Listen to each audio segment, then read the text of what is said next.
Bom dia a todos, que seja muito proveitoso.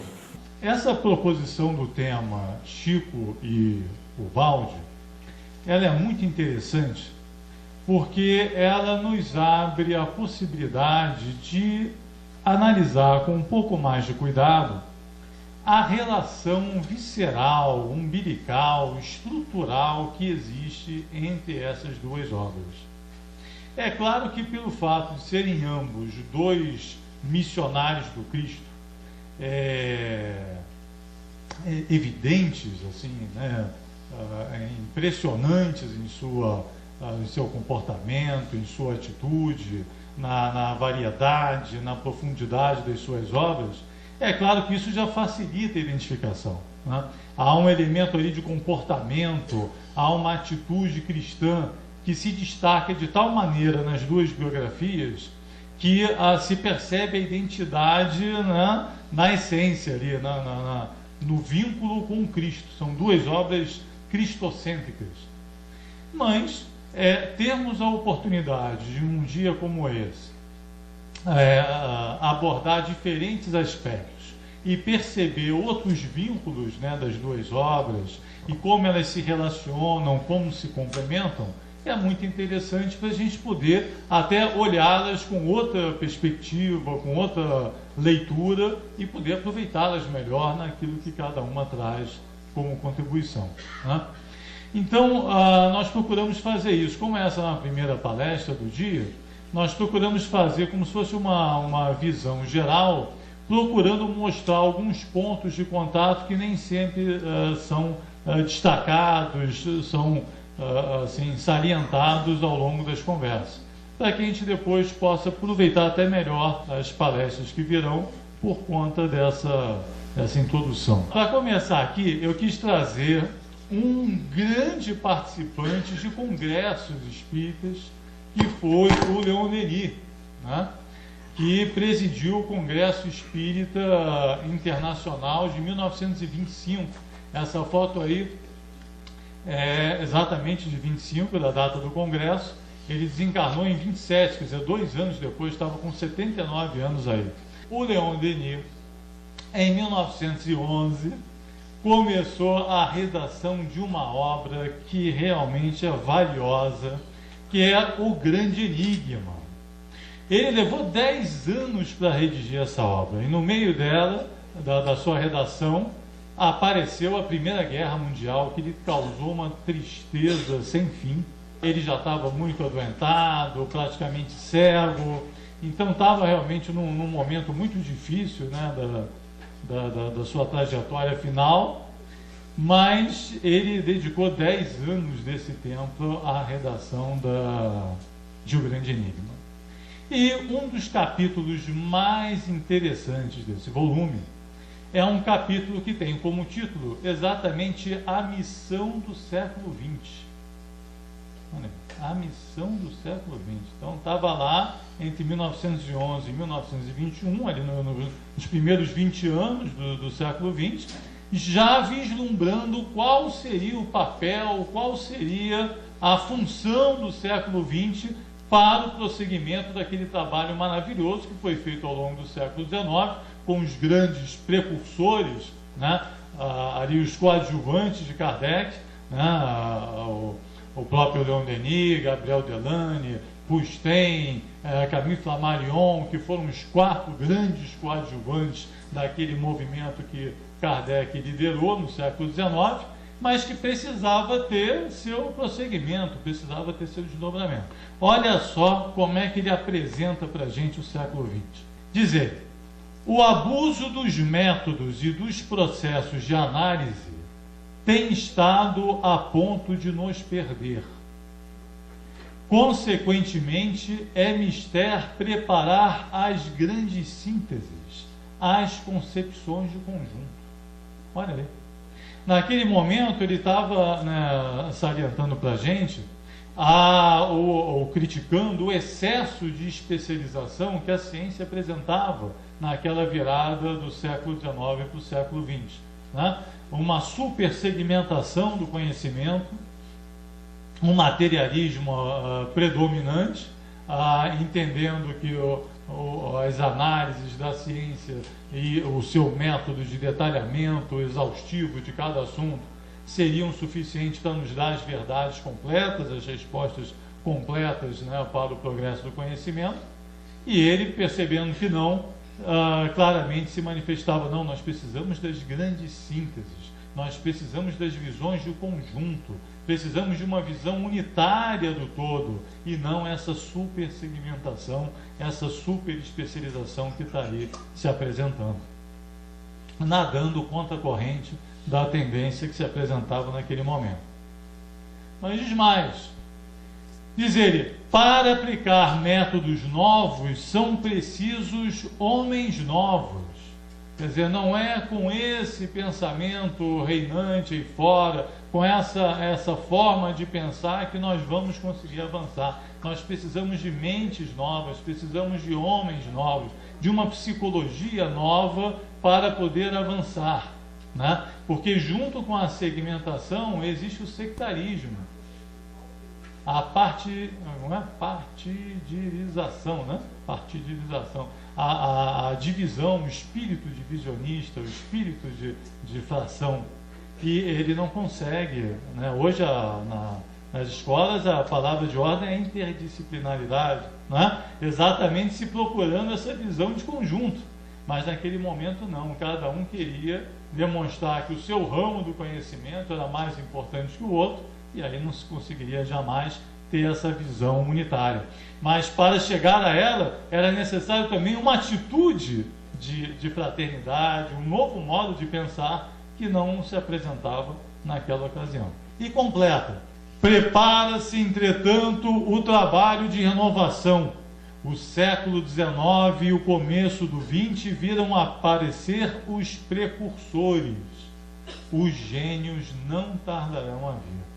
Então ele chama a atenção para a necessidade de uma grande síntese, chega a usar a expressão grande síntese, mostra a importância histórica, cultural, o momento, a relevância do momento, né, de termos aquela síntese que faltava, e ainda diz: os gênios não tardam a vir. Nossa, ele já estava ali, né, já estava encarnado, né, só precisava começar a mostrar o seu trabalho. Então, olha, eu fui procurar o significado da palavra gênio, só para a gente aprofundar aqui a análise. Olha o que diz lá o Michaelis, né? Substantivo masculino, vem do latim gênio, tem diversos significados, mas eu destaquei 4 aqui. O mais alto grau de potência intelectual que o espírito humano pode atingir. Os gênios não tardarão a vir.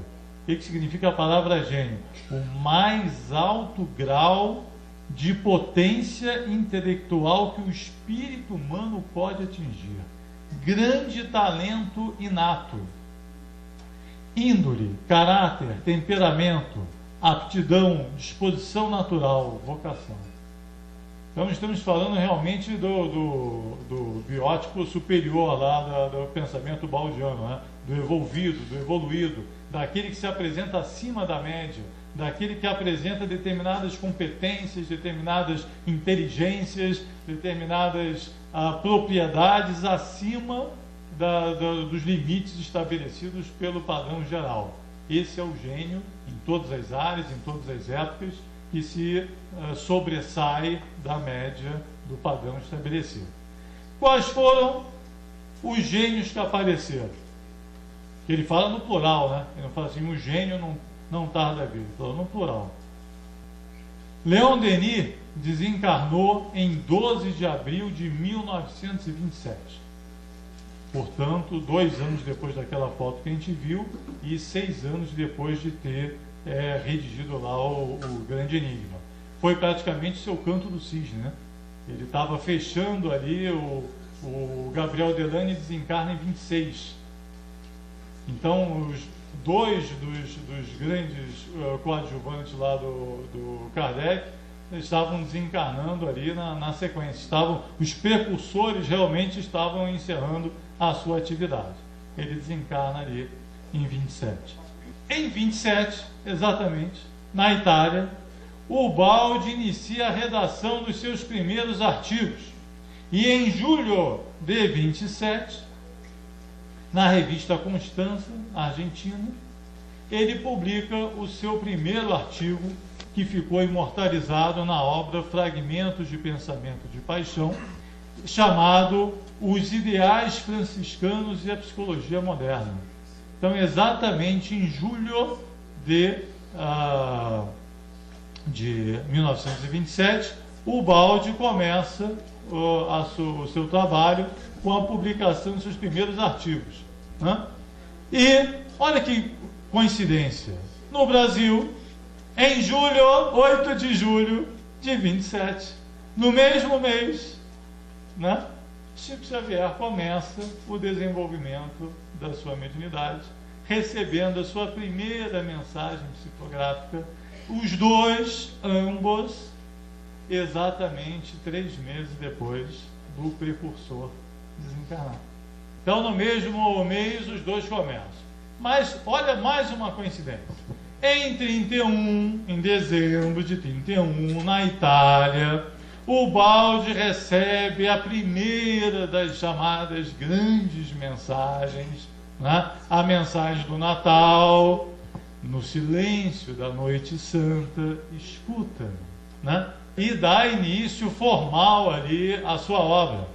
No mesmo mês, no Brasil, em dezembro, conclui-se a elaboração da primeira obra psicografada por Chico Xavier, o Parnaso de Além Túmulo, com o mais belo prefácio de toda a obra de Chico Xavier, no nosso entendimento, na nossa apreciação, o mais belo prefácio da obra do Chico, dos 450 volumes, é o do Parnaso.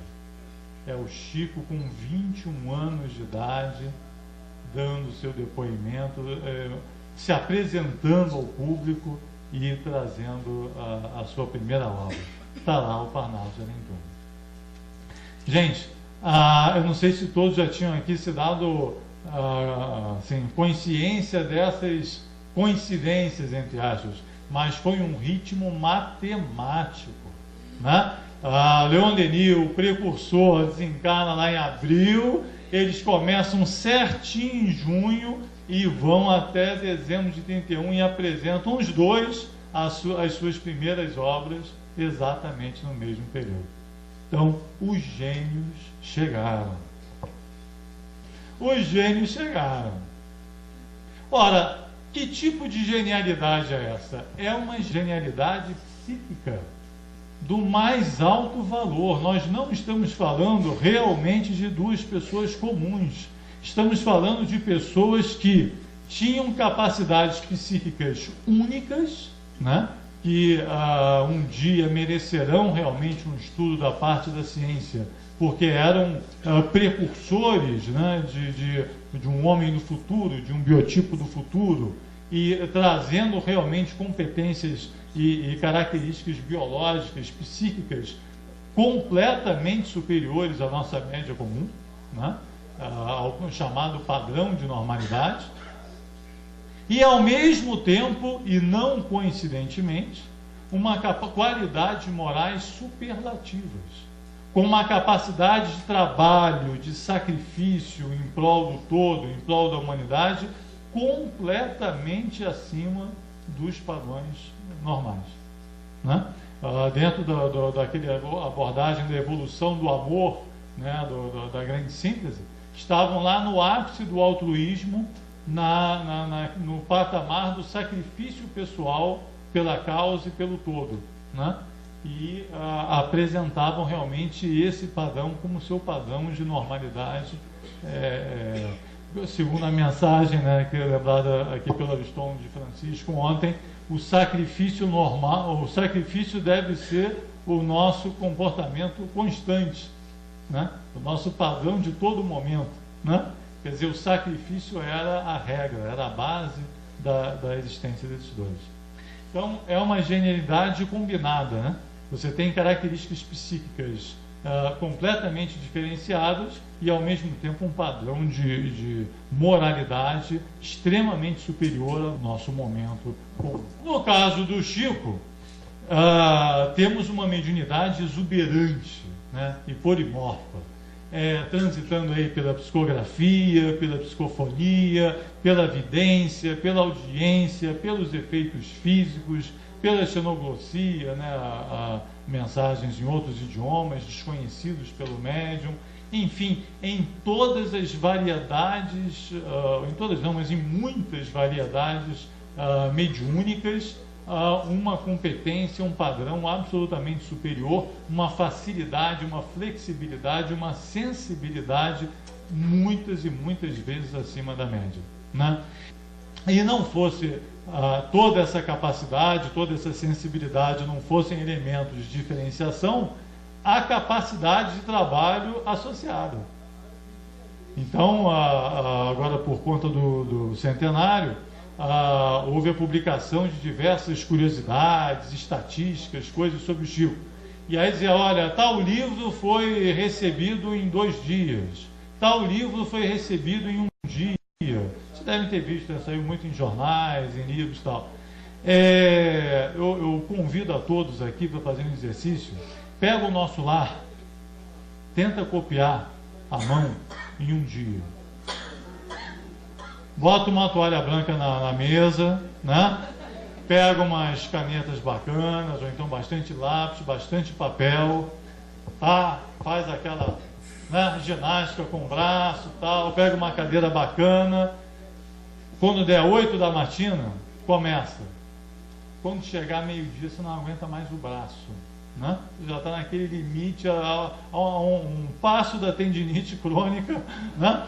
E não sabe mais o que fazer, ainda vê a tarde, a noite inteira pela frente, você deve estar no capítulo 10, mais ou menos, dessa altura do campeonato, são 50, você não sabe mais o que fazer e, gente, então aí que eu digo, não é apenas a mediunidade, você podia ter a mediunidade e não ter o mesmo volume da obra, percebe?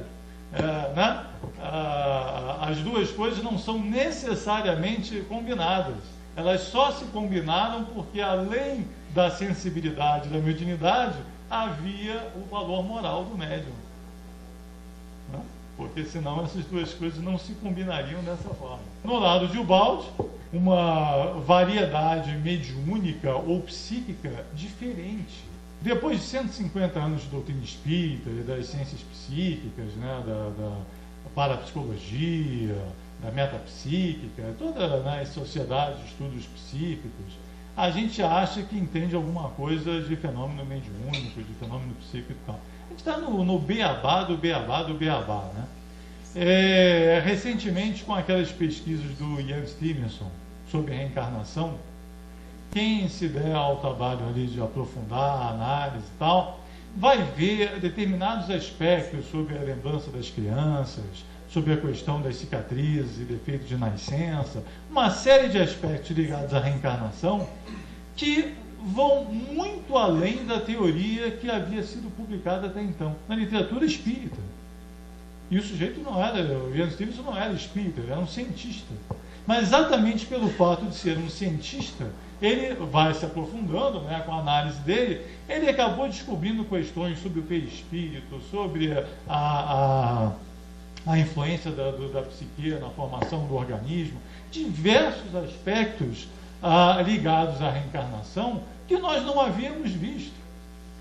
E aí você, puxa vida, eu não tinha visto isso em nenhuma literatura espírita. Foi um cientista, foi necessário um cientista entrar no circuito e fazer o trabalho que fez. Foram 60 anos de estudo sobre reencarnação, com 2.400 casos registrados, etc, etc, para ele poder chegar àquela conclusão. Então, a mesma coisa sobre as variedades mediúnicas, né? Nós nos habituamos a ver determinados padrões, determinados tipos de mediunidade, muitos deles presentes na mediunidade do Chico, e aí passamos a acreditar que só aquele tipo de mediunidade é que existe. E aí vem o Ubaldi e já apresenta um tipo, uma variação que, embora parecida em determinados aspectos, não é exatamente igual. Mas a vida, sim, a vida é plural, a vida é diversa. Você já viu as flores, né? Vai aqui fora, procura uma flor igual a outra. Então, a gente vai ter que aprender, e provavelmente outros missionários que virão também com faculdades psíquicas super desenvolvidas, provavelmente vão apresentar características outras, diferentes deles dois. E não serão nem melhores nem piores, serão apenas diferentes, porque a vida é plural. Né? Então, aqui era outra história, uma captação noúrica consciente, um estado de concentração, um estado de tensão psíquica provocado, ativado, lúcido, para de sensibilização progressiva associada à sua própria existência, às dores que enfrentava, às dificuldades que enfrentava, para poder receber e sintonizar com aquelas correntes de pensamento que sustentavam a obra ao longo do caminho. Uma hiperestesia psíquica, exatamente associada a essa captação, quer dizer, era um estado de superação, de autossuperação contínuo, não se contentando com um patamar alcançado em determinado volume, era preciso mais do melhor, né? Mais do melhor, não podia ser mais do mesmo, ou seja, mais uma produção do mesmo nível psíquico alcançado no volume anterior. Tinha que ser mais do melhor, porque o próximo estágio tinha que ser superior ao estágio anteriormente alcançado. E assim numa progressão contínua até chegar ao último volume, Cristo, que era já aguardado como o ápice de uma trajetória evolutiva permanente. Né? Uma mediunidade dentro da classificação tradicional proposta por Kardec lá no Livro dos Médiuns. Uma mediunidade intuitiva, inspirada, consciente, associada a uma grande e refinada capacidade intelectiva. Quer dizer, quando a gente fala de preparo do médium, né? Fala, olha, o médium tem que se preparar, tem que estudar, né? Mas imagina um super médium, uma super capacidade intelectiva, né? Uma bagagem cultural fantástica, combinada com uma sensibilidade psíquica diferenciada. Quer dizer, uma combinação, né? Fantástica. Basta ver a qualidade do texto de Baldi. Se não bastassem tantas ideias maravilhosas na obra, a qualidade do texto é absurda. É absurda, é fantástica, enquanto redação, enquanto texto. Né? Não bastasse a qualidade da obra em si. Então, são gênios diferentes, com papéis e valores e atributos diferentes, mas realmente acima de qualquer padrão, de qualquer referência anterior que se tenha estabelecido. Pode-se dizer mesmo que nós temos a felicidade de estar comentando dois casos fantásticos de mediunidade e únicos na história humana.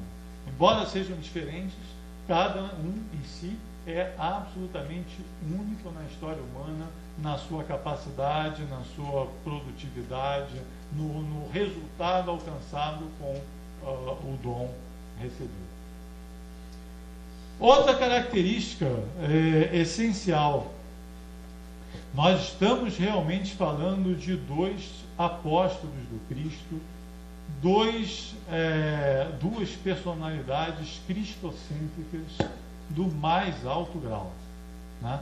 A gente olha lá um Francisco de Assis com aquela paixão, né, que foi tão lembrada ontem, e realmente, embora em graus menores, né, ao de Francisco, nós encontramos em pleno século XX dois personagens que viveram, respiraram, se alimentaram, se motivaram, se sacrificaram e deram tudo de si por amor ao Cristo e ao Evangelho e aquilo que representa.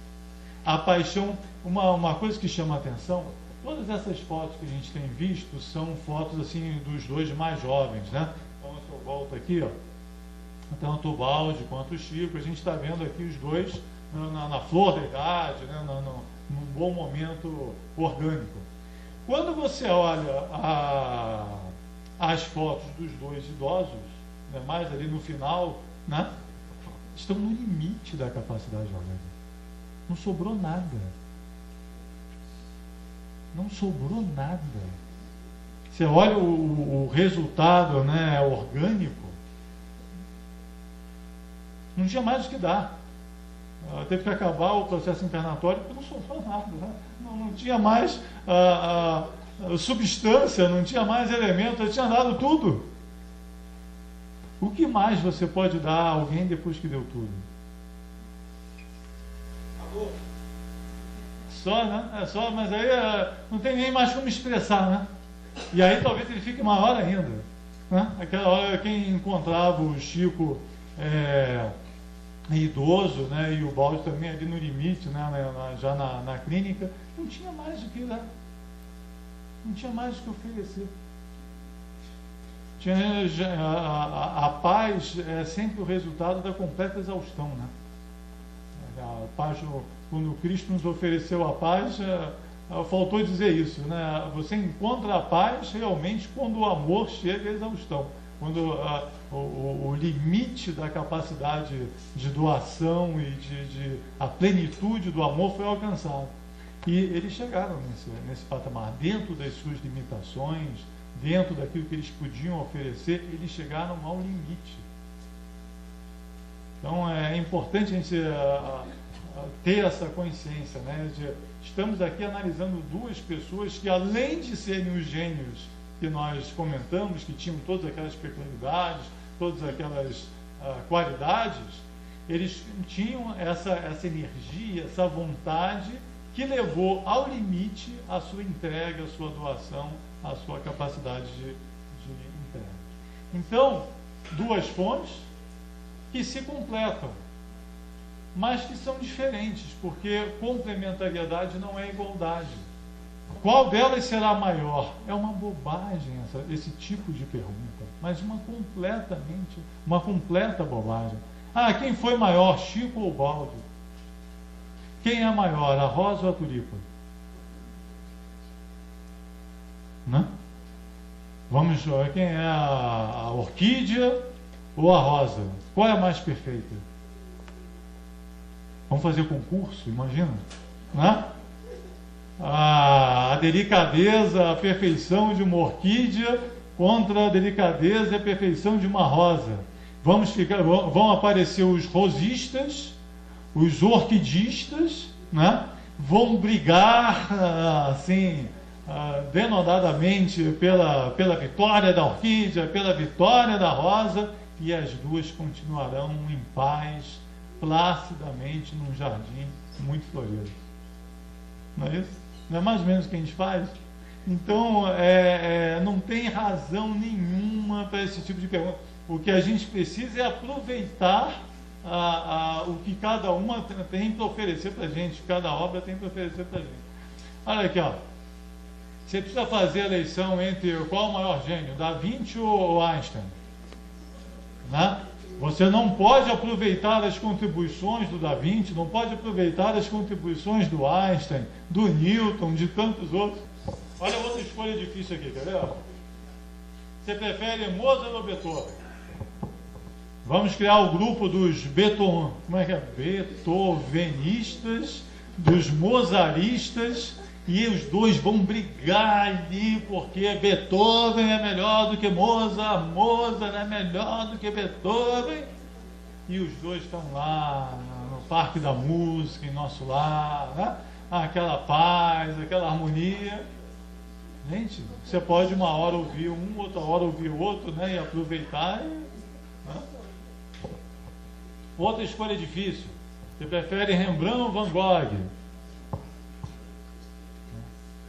Percebe a inconsistência da proposta de escolha? Né? Olha aqui, ó, por exemplo. É mais ou menos, e se a gente observar, é mais ou menos isso que nós temos feito ao longo dos séculos. Não, eu sou o baldista.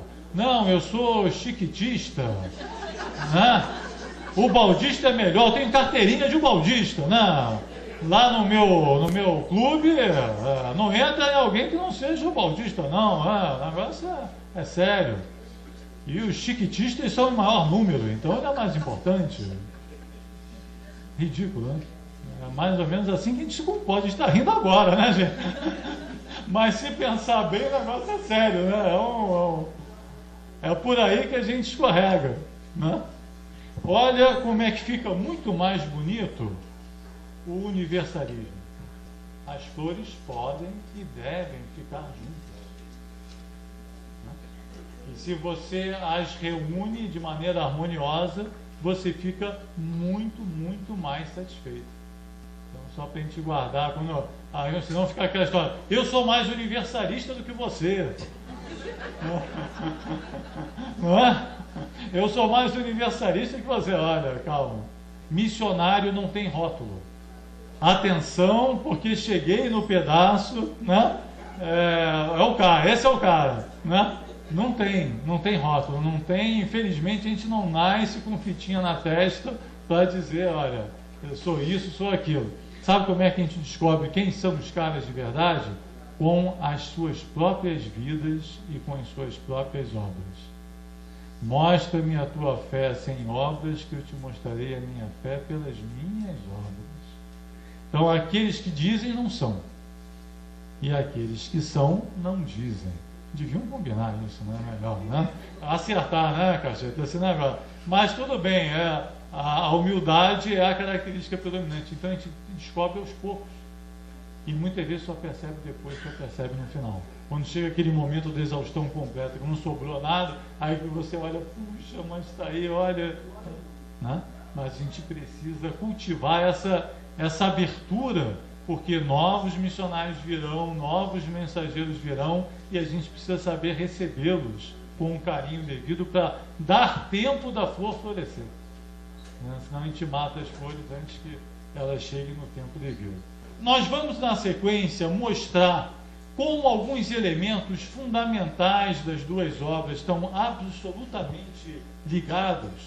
Mas antes eu vou dar uma aquecida aqui, daí a ideia que eu falei de introdução, né, porque ajuda até na sequência das outras palestras, a gente lembrar alguns conceitos importantes da obra de Ubaldi, que a gente vai ver depois ali na obra do Chico, tão presentes, embora de formas diferentes, né, conforme a gente acabou de citar. O primeiro conceito, talvez fundamental da obra ubaldiana, a gente já sabe que é o monismo. Né? Monismo que não tem nada a ver com mônada, né, no sentido que inicialmente talvez se associe ao termo, mas muito mais com unicidade. A unicidade da lei, a unicidade das coisas, a unicidade dos princípios que governam o todo. Se a gente entende essa unicidade, tanto no aspecto da lei, uma única é a vontade do Pai, quanto no aspecto da substância, né, uma substância única, uma matéria-prima única, que provém de Deus e que dá origem a tudo que existe, a gente quebra, racha uma dicotomia que existe no nosso pensamento entre matéria e espírito, a qual nós fomos adestrados, né, a entender essas duas coisas, desde lá de René Descartes, né, século XVII, nós fomos adestrados a imaginar que matéria é matéria, espírito é espírito, e que essas duas coisas são inconciliáveis, e que, portanto, religião e ciência também o são, e que fazem parte de mundos distintos, cada qual com o seu papel e sua função, mas sem uma convergência possível, absolutamente paralelos. E a obra ubaldiana traz essa contribuição histórica de perceber que só se conseguirá unificar outra vez ciência e religião, essas duas grandes vertentes do pensamento humano, se nós realizarmos e percebermos que a substância é única, o pensamento é único. As mesmas leis que funcionam para o reino material se aplicam e funcionam igualmente para o reino espiritual. Matéria, energia e espírito são apenas estados diferentes da substância original, assim como água, vapor e gelo são estados diferentes, a gente aprende isso na escola, do objeto água. Então, essa ideia de unicidade é muito importante porque ela vai nos ajudar a compreender, por exemplo, a grande síntese e a toda a teoria da evolução apresentada na obra de Ubaldi. Nós, ao longo do processo evolutivo, nós temos manifestações e estados diferentes da mesma substância, que evolve e se revela progressivamente na medida que a sua trajetória, que o fenômeno se realiza, né? Essa ideia, o Ubaldi, né, e sua voz, né, principalmente, traduziu magistralmente, da forma mais sintética que se poderia imaginar, nessa chamada equação da substância, onde ele se serviu de letras do alfabeto grego para traduzir uma ideia principal, essa ideia principal da unidade. Então, ômega representa o todo, e esse todo ele é composto por alfa, que representa o espírito, beta, que representa a energia, e gama, que representa a matéria, que, embora diferentes nas suas expressões, são sempre variações da mesma substância que dá origem a todas as coisas. Então, daí até a palavra universo, né? Unidade na diversidade. A diversidade que se percebe, na verdade, esconde uma unicidade que é a fonte de todas as coisas. Tá? Então, essa é uma ideia central, né, que vai ajudar a entender a teoria da queda, que vai ajudar a entender a teoria da evolução. O arcabouço principal da obra ubaldiana está ligado a essa equação e esse entendimento. Na grande síntese, ele exatamente mostra o primeiro ciclo da trajetória, colocando em movimento, né, esses elementos. Ele mostra como a matéria surge, né, como surge a matéria no universo, como surge o universo que nós conhecemos, através do hidrogênio. Depois, a evolução da matéria, passando por toda a série estequiogenética dos elementos químicos, lá da tabela periódica, né, que tanto nos assustava nos bancos escolares, não é isso?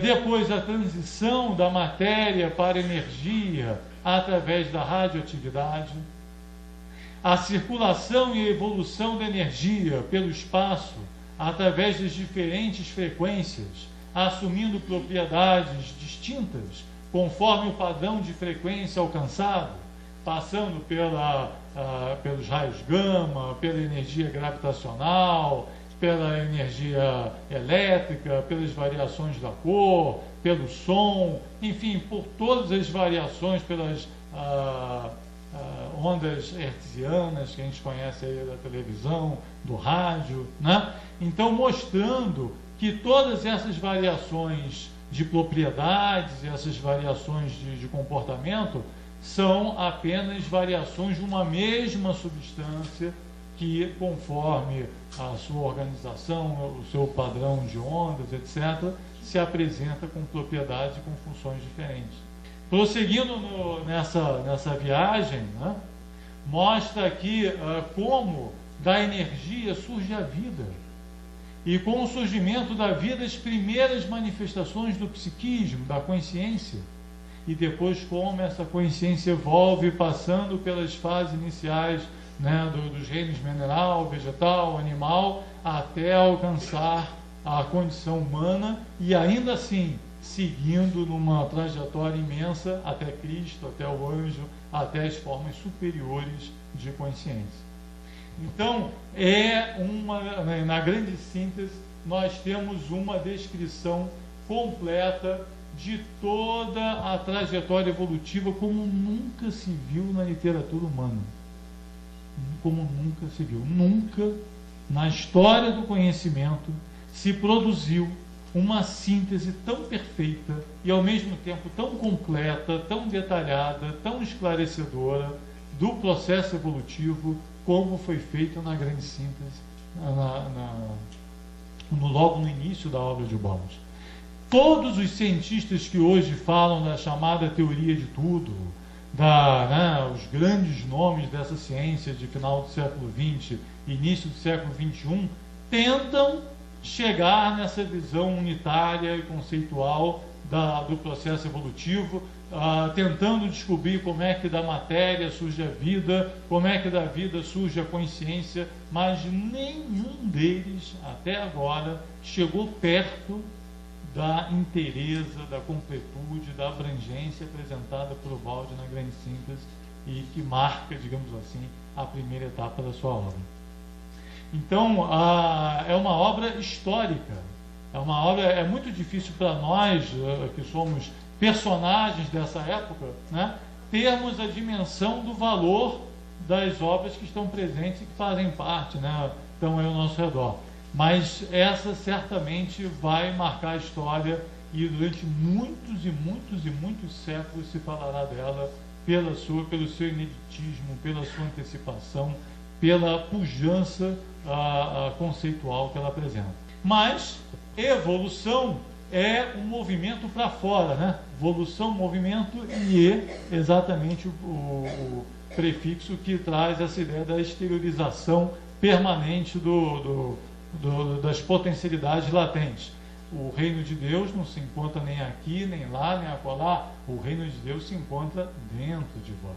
A mensagem é a mesma, né? Na obra baldiana nós vemos em detalhes como essas potencialidades adormecidas no psiquismo humano se revelam ao longo do tempo. Depois de ter explorado e desenvolvido ao longo de toda a obra italiana diferentes aspectos do processo evolutivo, o Ubaldi, em 51, redige uma outra obra antológica chamada Deus e o Universo, em que ele, numa visão síntese, percebe e desenvolve o raciocínio ligado à involução, que exatamente como o nome diz, né, o in, quer dizer, o processo de introversão, de envolvimento, que antecedeu e deu origem ao processo evolutivo, que na verdade é uma sequência do processo original que estaria aí descrito.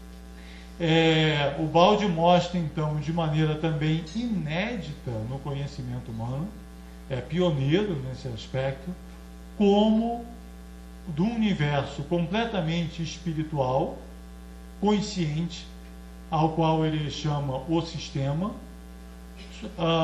deste universo surge o nosso universo conhecido, o universo material, que, segundo o entendimento lá do Livro dos Espíritos, Allan Kardec, poderia nunca ter existido ou mesmo deixar de existir. Questões 85 e 86 do Livro dos Espíritos. Mas que passou a existir em função de uma mudança de comportamento, de uma mudança da psicologia reinante, que era absolutamente altruística, né? Onde o Logos, o Verbo, estava com Deus, estava com ele sintonizado, e perdeu parte dele, perdeu essa sintonia pelo fato de passar a um padrão de psicologia egoística, né? Não egocêntrica, no sentido baldiano, mas egoística, pensando em si e não no todo, e dando origem ao universo que nós conhecemos. Uma frase extremamente instigante, impactante lá da Grande Síntese o universo é uma doença passageira no seio da eternidade. Olha só. O universo é uma doença passageira no seio da eternidade. Dando um nó nas concepções humanas, outra vez com um sentido de vanguarda absurdo. Só agora, eu não sei se talvez os colegas possam trazer outra referência, mas só agora, nos anos 90 do século XX, pela primeira vez eu encontrei algum pesquisador que se aproximou das ideias apresentadas lá por Deus do Universo, que foi o Amit Goswami, naquele universo autoconsciente, em que pela primeira vez eu vi um cientista dizer que a matéria-prima da criação não era a matéria, é a consciência. Olha que bacana. Dando um nó completo, né, no status quo do conhecimento científico e rasgando uma vertente completamente nova para o progresso do conhecimento e a revisita de todo um conjunto de conhecimentos já tido como definitivo, né? Então, a partir da compreensão dessas duas vertentes, nós temos aí o chamado ciclo involutivo e evolutivo. Involutivo primeiro, né, dando origem ao processo da evolução, e evolutivo depois. A evolução, na linguagem evangélica, é realmente o caminho de volta do filho pródigo, né? E é nessa perspectiva, nesse entendimento, que a gente deve perceber. Feito então essa ultra síntese, né, só para pegar os aspectos principais, a pergunta que se apresenta é a seguinte: como é que essa ideia que o Balde nos traz se apresenta nas revelações? Uma coisa que eu sempre procuro, né, chamar a atenção é que uma das melhores formas de você perceber o valor de uma nova contribuição, de um novo missionário que chega trazendo contribuições novas, é você olhar a coerência dele com toda uma trajetória de revelações e de conquistas que nós temos anteriores a ele, né? Se a fonte é o Cristo, né? Vamos dizer assim, se a fonte é o Cristo, as ideias são as mesmas e estão sempre presentes, né? Elas podem ir trocando a veste, né? Se atualizando, se aprofundando, apresentando novas formas, mas há uma coerência moral e conceitual que une as revelações quando elas têm uma fonte comum. Vocês querem ver? Olha que bacana isso aqui. A ideia da evolução. Nós vimos ali no gráfico que da matéria surge a energia, pode dizer assim, evolve, porque vem de dentro. A planta não nasce da terra, né? A gente não vê a gente vê a evolução, ou seja, a manifestação para fora daquilo que nasce da terra, não é isso? Então, com essa mesma ideia de emersão, de evolução, nós podemos dizer que a energia evolve da matéria, que a vida evolve da energia e que o psiquismo evolve da vida. Não fica mais fácil, né? Aí cada coisa vai brotando da anterior, né? Como se fosse uma planta. Olha como é que essa ideia está presente desde lá de Moisés, sempre esteve presente e apenas a gente não percebia com a clareza. Agora é fácil, né? Se você olhar para trás e perceber, é moleza. Mas ela sempre esteve ali, a gente que não via. Gênesis de Moisés. E formou o Senhor Deus o homem do pó da terra. Olha só, eu tenho aqui a ideia do homem, né? Da consciência do ser humano, e aqui o pó como representante do mineral, né? Ali, ó. É uma ideia poética, mas está ali, ó, do pó ao homem. Olha a frase aqui de João Batista, registrada lá por Mateus, no capítulo 3, versículo 9. Porque eu vos digo que mesmo destas pedras, Deus pode suscitar filhos a Abraão. Aqui, ó, pó, pedra, homem, filhos a Abraão, né? A mesma ideia. É claro que o simbolismo vai mudando. Agora vamos ver ali na revelação de Kardec, na codificação kardeciana. Tudo se encadeia na natureza, do átomo ao arcanjo. Ó, átomo, pedra e pó. Que começou um dia por ser átomo. O arcanjo estava encarnado lá por ser átomo. Então, ó, arcanjo, filhos a Abraão, homem, pó, pedra e átomo. A mesma ideia. E aí chega o Balde e traz a sua contribuição. Do urânio ao gênio, traçaremos uma linha que deverá ser contínua. É a mesma ideia, não é? Então, muitas vezes, quando aparece aí uma figura nova, se você for ver ali na essência, a revelação continua, ela se aprimora, realmente o fraseamento aqui é perfeito, né? Que a gente fala da redação de Balde, né? Do urânio ao gênio traçaremos uma linha que deverá ser contínua. A ideia está clara, está presente ali, você rapidamente intui, né, o que está se apresentando. Mas aqui ela já estava um pouco mais clara e aqui estava num simbolismo, mas a ideia é rigorosamente a mesma. Vamos ver na involução. Olha aí, ó. E criou Deus o homem à sua imagem. Esse é um pouco mais difícil, porque ele não é tão literal quanto da evolução. Mas a gente pega do mesmo jeito. Olha ali, ó. Gênesis capítulo 1, versículo 27. Deus criou o homem à sua imagem. Ora, qual é a melhor definição de Deus que nós temos até hoje? É de Jesus, né?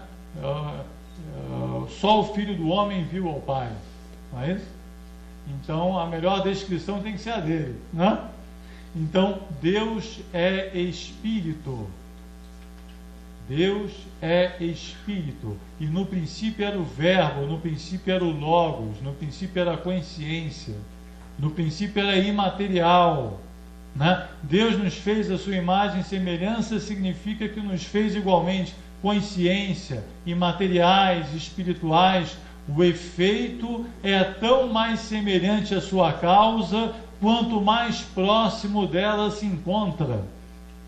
Vou repetir. O efeito é tão mais parecido com a sua causa, quanto mais próximo dela se encontra. Onde é que está a água mais pura? Está próximo da fonte. Onde é que está o calor mais intenso? Próximo da chama. Onde é que está a luz mais forte? Próximo da lâmpada. Então, olha a frase ali do Livro dos Espíritos, ó, na introdução, eu destaco a da introdução e não das questões 85 e 86, né, do Livro dos Espíritos, com essa frase, porque na introdução Kardec fez um resumo da doutrina espírita. E nesse resumo ele procurou colocar o principal, né, aqueles pontos que ele mais entendia serem determinantes. E ele colocou exatamente esse, olha, que combina exatamente com os pontos anteriores. O mundo espírita é o mundo normal, primitivo, eterno, pré-existente e sobrevivente a tudo. E aí eu poderia aqui acrescentar: o universo físico é uma doença passageira no seio da eternidade, né? Então, só para mostrar que o encadeamento das ideias é completo, perfeito, e a obra de Ubaldi se encaixa com uma luva em toda a tradição revelacional que nós temos desde Moisés até recentemente na codificação kardeciana e na doutrina espírita. E na obra do Chico? Será possível encontrar em suas centenas de obras a mesma contribuição, o mesmo raciocínio e os mesmos elementos? Estarão as duas obras de Chico e Ubaldi alinhadas em seus alicerces conceituais? Porque aquele eixo aqui, ó, ciclo involutivo e evolutivo, é o resumo perfeito da obra de Ubaldi. Tanto a evolução quanto a involução, todos os aspectos que ele desenvolveu em torno desse ciclo, seria talvez o resumo perfeito do conjunto da obra.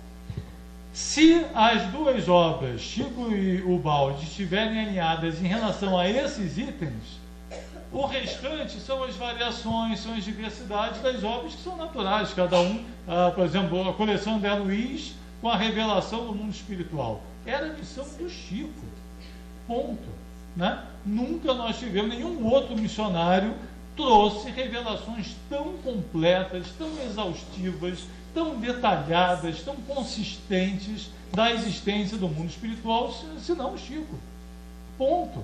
A mesma coisa é histórica a obra. No futuro, quando numa sociedade mais espiritualizada, conhecer as cidades espirituais, quando vai ter turismo, né, do plano físico e do espiritual, com passagem de ida e volta, né? Você vai poder conhecer. Exatamente, exatamente. E custa para voltar, né? Então vai ter tudo, vai ter videoconferência, vai ter, né, como é que é, como é que é a visão computador e TVs, vídeo, como é que é? Webcam não, mas a da Sônia Rinaldi lá, como é que é? Da transcomunicação, vai ter tudo, transcomunicação com webcam, vai ter de tudo, né? Vai ser muito chique. Mas essa sociedade futura, alguém vai olhar para o Chico com um carinho sem igual e vai dizer assim, meu Deus, que antecipação, que obra maravilhosa, e como é que ele pôde antecipar isso tudo dessa forma, né? Olha essa pérola logo no Parnaso de Além-Túmulo, falando aqui de evolução primeiro. Eu dividi as citações e eu sei que o Gilson na sequência, né, vai fazer um estudo aí sobre a queda, então trouxe só uma degustação aqui para a gente não se aprofundar, mas exatamente para já mostrar para vocês, caramba, está tudo ali. A mensagem é a mesma, é um pensamento, é o pensamento do Cristo em diferentes colorações, em diferentes variações, mas a ideia e a mensagem são rigorosamente as mesmas. Então, olha esse primor de poema, né? E dizia Cecília Meirelles que a arte é o dom de traduzir o infinito numa só expressão, né? E está aí a riqueza uma versão poética, seria uma síntese poética do processo evolutivo. Eu peguei só aqui as primeiras estrofes, né? De onde venho? Das eras remotíssimas, das substâncias elementaríssimas, emergindo, olha aí, ó, emergindo, até a palavra tecnicamente falando está perfeita, né? Emergindo das cósmicas matérias, venho dos invisíveis protozoários, da confusão dos seres embrionários, das células primevas, das bactérias. Venho da fonte eterna das origens, no turbilhão de todas as vertigens, em 1000 transmutações fundas e enormes, do silêncio da mônada invisível, do tétro e fundo abismo, negro e horrível, vitalizando corpos multiformes. Sei que evolvi, e sei que sou oriundo do trabalho telúrico do mundo, da terra no vultoso imenso abdômen, sofri desde as intensas torpitudes das larvas microscópicas e rudes, a infinita desgraça de ser homem. Aí você pergunta, o que é melhor, a rosa ou a tulipa? Né? Quem é maior, o Chico ou o Balde? Tá aí, gente, é para a gente desfrutar disso. Que é mais, há alguns anos também, o poema chamado Evolução, né? Se devassássemos os labirintos dos eternos princípios embrionários, a cadeia de impulsos e distintos, rudimento dos seres planetários, tudo o que a poeira cósmica elabora em sua atividade interminável, o anseio da vida, a onda sonora, gente, parece que está resumindo lá o processo da evolução da energia, que percorrem o espaço imensurável, veríamos o evolver dos elementos, das origens às súbitas ascésias, transformando-se em luz, em sentimentos, no assombroso prodígio das estésias, no profundo silêncio dos inermes, inferiores e rudimentares, nos rochedos, nas plantas e nos vermes, a mesma luz dos corpos estelares. É uma pérola, é uma obra-prima da literatura universal, poderia ter um panteão para esses poemas em qualquer museu do mundo, né? Devia estar no Louvre, né? Do lado lá da Mona Lisa, botar esse poema na sua extensão, que é imenso, aqui eu trouxe só o iniciozinho, para a gente ter uma ideia. Agora vimos em poesia, quer ver em prosa? Está lá, o Calderaro, no Mundo Maior, página 49.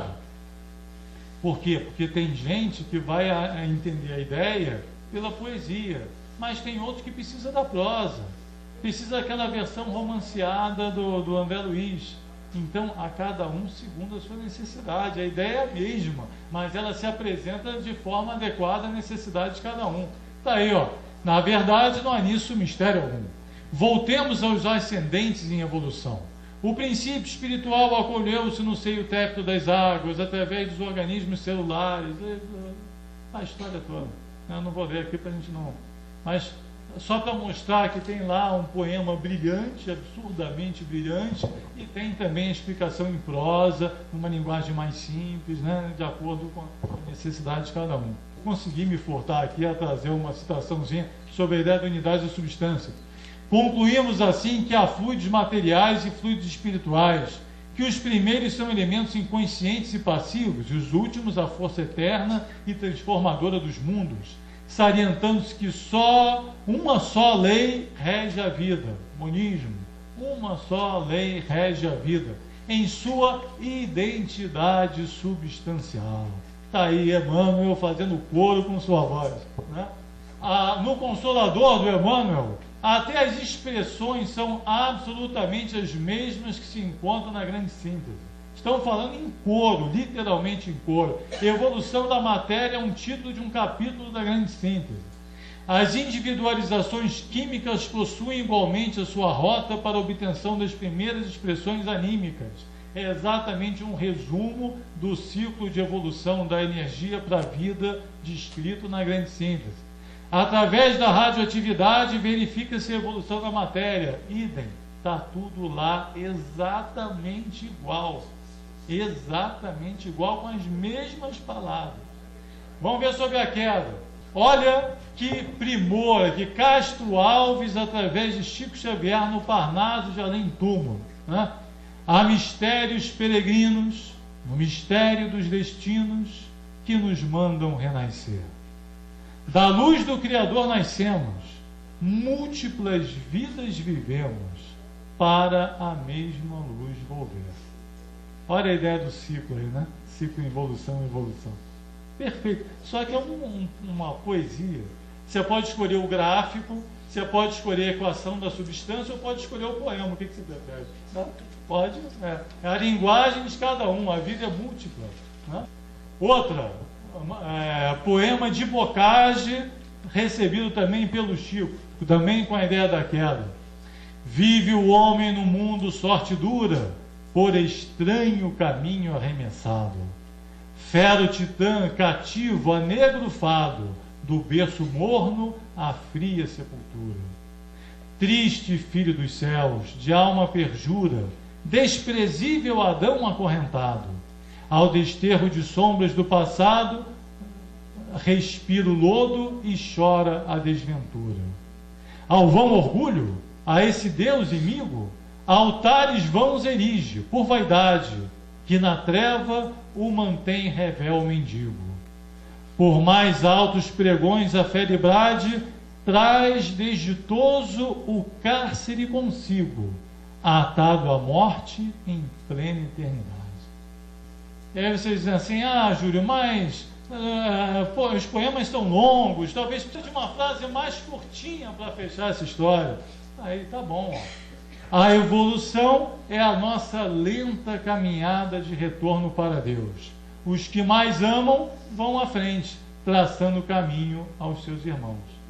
Nós tivemos em Ubalde, Chico, 2 irmãos que foram à nossa frente, carregando suas cruzes com brilhantismo, com um esforço sem igual, com exemplo de dedicação, de fraternidade, de coragem, de sacrifício, que deveria nos inspirar a todos para, pelo menos, fazermos jus às imensas bênçãos recebidas.